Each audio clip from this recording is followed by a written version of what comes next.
kama unataka kumchunguza mtu wako wa karibu, awe mpenzi, mtoto, rafiki, labda unataka kumchunguza kupitia WhatsApp yake, ni watu gani anayekuwa na chat nao au anawasiliana nayo bila yeye kujua. Leo ninaenda kupa hii njia ambayo sio kitu kipya, lakini ni kitu kirahisi ambacho huyo mtu hawezi jua. Yaani kama hajaangalia hii video, inawezekana asilimia kubwa hajui kama ni kitu kinawezekana.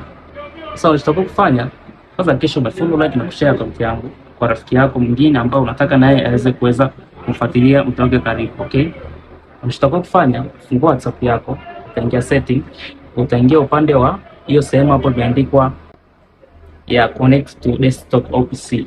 Ukishabonyeza hapo, utaambiwa tu uskani. Sasa kwenye kuskani hapo ni kwamba kwenye PC yako au laptop uta download WhatsApp, utaskani.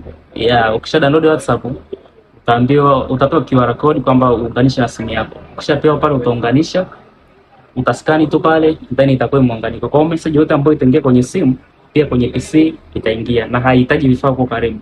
Hata ukiwa mbali, yani mkoa kwa mkoa au wapi kwa wapi, hata ukiwa nchi za nje, zote hizo zitakuwa zinatumwa, utakuwa unaziona. Sasa hapo ni kwamba tu yeye hawezi jua, kwa sababu labda hajui kusoma vizuri au hajajua kwamba nini maana ya WhatsApp imeconnectiwa na desktop. Yani hii ni njia ambayo ni base na ujinga wa huyo mwenzako.